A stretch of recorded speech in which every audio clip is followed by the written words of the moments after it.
दोस्तों, रोल्फ डोबिली की इस किताब का पहला हिस्सा हमें एक बहुत ही कड़वी सच्चाई से रूबरू कराता है। हमारा दिमाग लॉजिकल होने के लिए डिज़ाइन ही नहीं हुआ है। इवोल्यूशन के हिसाब से देखा जाए तो हमारे पूर्वजों को जंगल में सर्वाइवल के लिए क्विक डिसीजंस लेने पड़ते थे, ना कि बैठकर डीप एनालिसिस करना होता था। इसीलिए आज के मॉडर्न ज़माने में भी हम वही पुरानी पैटर्न्स फॉलो करते हैं, जो हमें अक्सर गलत रास्ते पर ले जाते हैं। सबसे पहली और सबसे खतरनाक गलती जो हम करते हैं वो है कन्फर्मेशन बायस। यह एक ऐसा मानसिक जाल है जहां हम सिर्फ वही जानकारी इकट्ठा करते हैं जो हमारे मौजूदा बिलीफ को सही साबित करे।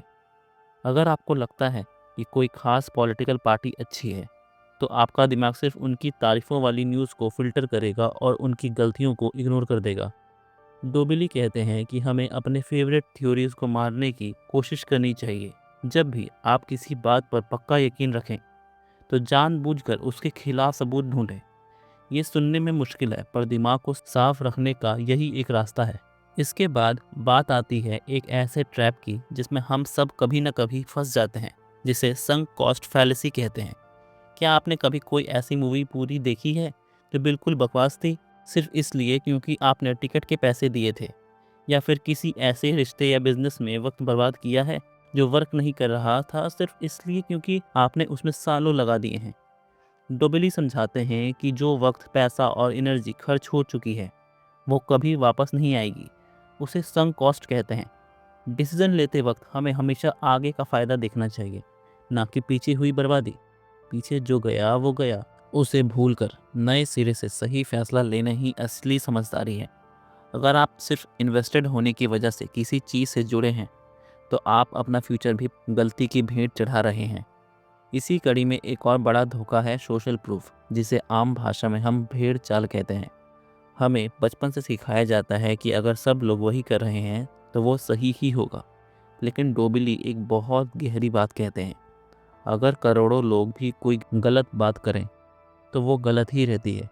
स्टॉक मार्केट का क्रैश हो या किसी नए फैशन का जुनून, हम अक्सर बिना सोचे भीड़ के पीछे भागते हैं। ऑडियो सुनते वक्त आप ये सोचें कि कितने फैसले आपने खुद लिए हैं और कितने सिर्फ इसलिए लिए क्योंकि बाकी सब वही कर रहे थे।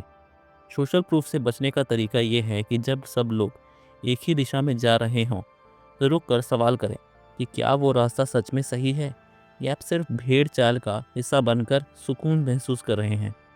एक और दिलचस्प कॉन्सेप्ट जो डोबली इस पार्ट में डिस्कस करते हैं वो है अथॉरिटी बायस।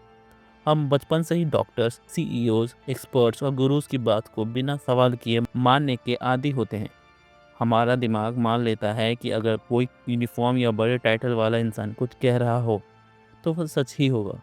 लेकिन हिस्ट्री गवाह है कि बड़े बड़े एक्सपर्ट्स भी बुरी तरह फेल हुए हैं। जब हम किसी अथॉरिटी के आगे झुकते हैं, तो हम अपनी इंडिपेंडेंट थिंकिंग को स्विच ऑफ कर देते हैं। डोबिली की एडवाइस है कि इंसान का ओहदा देखने के बजाय उसकी लॉजिक और फैक्ट्स पर ध्यान दें। एक्सपर्ट भी इंसान होते हैं और वो भी उतना ही बायसेस का शिकार हो सकते हैं जितने कि हम और आप। आखिरी चीज़ जो पार्ट 1 को कंक्लूड करती है वो है रेसिप्रोसिटी। जब कोई हमें फ्री में कुछ देता है, तो हमें एक दबाव महसूस होता है कि हम भी उन्हें कुछ वापस करें। इसका इस्तेमाल मार्केटिंग और सेल्स में बहुत ज़्यादा होता है। कोई सेल्समैन आपको फ्री सैंपल देता है ताकि आप गिल्ट महसूस करें, उनका प्रोडक्ट खरीद लें। डोबिली कहते हैं कि हमें इस एहसान के बदले एहसान वाली साइकोलॉजी से बचना चाहिए।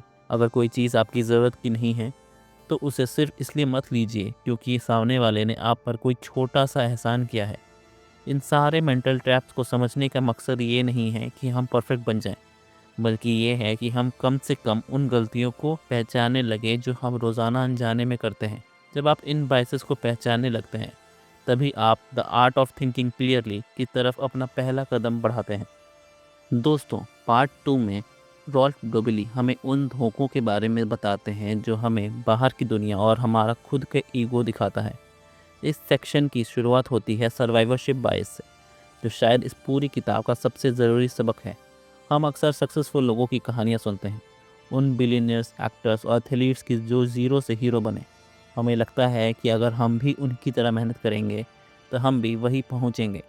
लेकिन हम उन ग्रेव यार्ड्स यानी उन कब्रिस्तानों को नहीं देखते जहाँ उन हज़ारों लोगों की नाकाम कोशिशें दफन हैं, जिन्होंने वही मेहनत की, वही रास्ता चुना, पर वो फेल हो गए।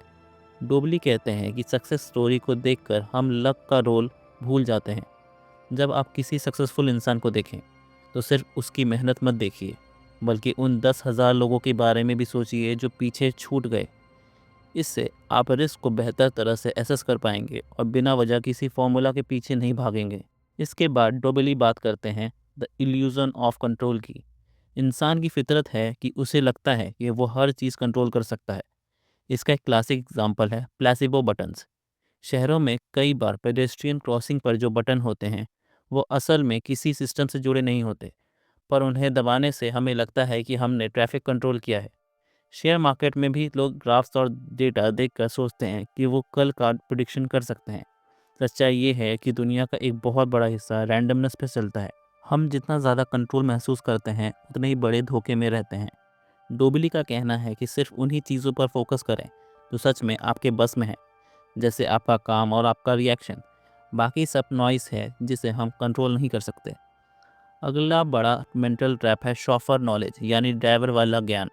डोबली एक कहानी सुनाते हैं मैक्स प्लैंक, फेमस फिजिसिस्ट की जिन्होंने नोबेल प्राइज़ जीता था। उनका ड्राइवर उनके सारे लेक्चर सुनते सुनते उन्हें याद कर चुका था। एक बार ड्राइवर ने मैक्स प्लैंक से कहा, मैं आपकी जगह लेक्चर देता हूँ। ड्राइवर ने पूरा लेक्चर वर्ड टू वर्ड सही दिया, पर जब ऑडियंस ने एक मुश्किल सवाल पूछा तो ड्राइवर के पास कोई जवाब नहीं था। डोबली कहते हैं कि दुनिया में दो तरह के लोग होते हैं, एक जिन्होंने सालों की मेहनत से असली ज्ञान मतलब रियल नॉलेज हासिल किया है, और दूसरे वो जो सिर्फ उनकी बातों को रट लेते हैं, शॉफर नॉलेज। आज के सोशल मीडिया के ज़माने में हर कोई एक्सपर्ट लगता है, पर असली एक्सपर्ट वो होता है जो ये जानता है कि उसे क्या नहीं पता। हमें ऐसे लोगों से बचना चाहिए जो सिर्फ अच्छी बातें बोलना जानते हैं, पर उन्हें उस फील्ड का डीप एक्सपीरियंस नहीं होता। एक और दिलचस्प चीज़ है इंसेंटिव सुपर रिस्पॉन्सिव टेंडेंसी। इसका मतलब है कि लोग हमेशा वही करते हैं जिसमें उनका फ़ायदा हो, ना कि वो जो सही हो। डोबली बताते हैं कि अगर आप किसी लॉयर से पूछें कि क्या आपको केस लड़ना चाहिए, तो हमेशा हाँ कहेगा, क्योंकि उसकी फ़ीस उसी में है। अगर आप किसी बार्बर से पूछें कि क्या आपको बाल कटवाने चाहिए, तो वो भी हाँ ही कहेगा। हम अक्सर लोगों की एडवाइस लेते वक्त उनके इंसेंटिव्स को भूल जाते हैं। डोबली की एडवाइस सिंपल है, never ask a barber if you need a haircut. हमेशा देखें कि जो इंसान आपको रास्ता दिखा रहा है उसमें उसका अपना क्या फ़ायदा है। इससे आप बहुत सारी गलत एडवाइस और नुकसान से बच सकते हैं। फाइनली इस पार्ट में डोबली स्टोरी बाइस का जिक्र करते हैं। हमारा दिमाग फैक्ट्स या डेटा के बजाय कहानियों को जल्दी पकड़ता है। हमें लगता है कि हर चीज़ के पीछे एक लॉजिकल कहानी होनी चाहिए। जब मार्केट गिरता है तो न्यूज़ चैनल एक कहानी बनाते हैं, भले ही वो गिरावट रैंडम हो। कहानियाँ दुनिया को आसान बनाती है, पर वो अक्सर सच्चाई को मिटा देती है। डोबली हमें सिखाते हैं कि चीज़ों को वैसा ही देखें जैसी वो हैं, बिना उन पर कोई स्टोरी थोपे। जब आप इन बायसेस को समझने लगते हैं तो आपकी थिंकिंग में एक गहरा बदलाव आता है। आप लोगों की बातों के पीछे का मकसद और दुनिया के दिखावे के पीछे ही की हकीकत देखने लगते हैं। पार्ट 2 हमें बताता है कि असली समझदारी ये मानने में है कि हम सब कितने कमज़ोर हैं और हमारा ज्ञान कितना लिमिटेड है। दोस्तों, पार्ट 3 में रॉल्फ डोबली हमें उन गलतियों के बारे में बताते हैं जो हम फैसला लेने के बाद या फैसला लेते वक्त करते हैं। सबसे पहला और सबसे कॉमन बायस है हिंडसाइट बायस, जिसे I knew it all along effect भी कहते हैं। जब भी कोई बड़ी घटना होती है, चाहे वो शेयर मार्केट का क्रैश हो या पॉलिटिकल बदलाव, हम तुरंत कहने लगते हैं, मुझे तो पहले से पता था कि ये होने वाला है। लेकिन सच्चाई ये है कि हादसा होने से पहले हमें कुछ नहीं पता था।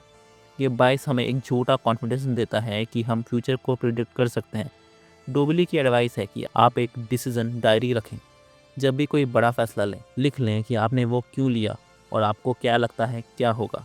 जब रिजल्ट आए तब अपनी डायरी चेक करें। आप हैरान रह जाएंगे कि आप कितने गलत थे। ये प्रैक्टिस आपको हम्बल रखती है और आपकी फ्यूचर प्लानिंग को बेहतर बनाती है। इसके बाद बात आती है द पैराडॉक्स ऑफ चॉइस की। हम हमेशा चाहते हैं कि हमारे पास ढेरों ऑप्शंस हों, चाहे वो शॉपिंग हो, करियर हो या डेटिंग ऐप्स। हमें लगता है कि मोर इज़ बेटर। लेकिन डोबली बताते हैं कि जब ऑप्शन एक लिमिट से ज़्यादा हो जाते हैं तो हमारा दिमाग पैरालाइज हो जाता है। इससे एनालिसिस पैरालिसिस कहते हैं।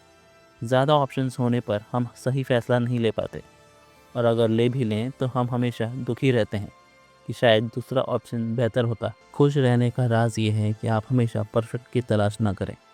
एक स्टैंडर्ड सेट करें, जो ऑप्शन उस स्टैंडर्ड को मीट करे उसे चुन लें। डोबली कहते हैं satisfaction is better than maximisation. एक और दिलचस्प मेंटल ट्रैप है द कॉन्ट्रास्ट इफेक्ट।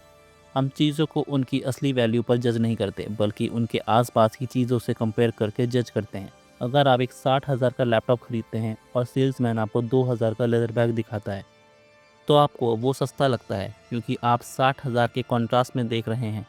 लेकिन अगर आप सिर्फ वो बैग खरीदने जाते तो शायद 2,000 आपको बहुत ज़्यादा लगता। ब्रांड्स इसका इस्तेमाल डिस्काउंट सेल्स में करते हैं, जहाँ वो एमआरपी को बहुत बड़ा करके दिखाते हैं ताकि डिस्काउंट प्राइस सस्ती लगे। डोबली का सुझाव है किसी भी चीज़ की वैल्यू को आइसोलेट करके देखें। पूछिए कि क्या ये चीज़ बिना किसी डिस्काउंट या कंपैरिजन के भी इतनी ही ज़रूरी है। इस पार्ट में डोबली लॉस ऑफ वजन के बारे में भी बताते हैं। साइकोलॉजी के हिसाब से 1,000 रुपये खोने का दुख 1,000 रुपये मिलने की खुशी से कहीं ज़्यादा बड़ा होता है। हम नुकसान से इतने डरते हैं कि हम बड़े फ़ायदे के मौके भी गंवा देते हैं। इस डर की वजह से हम उन इन्वेस्टमेंट्स या पुराने ख्यालात से चिपके रहते हैं जो हमारे लिए नुकसानदेह है।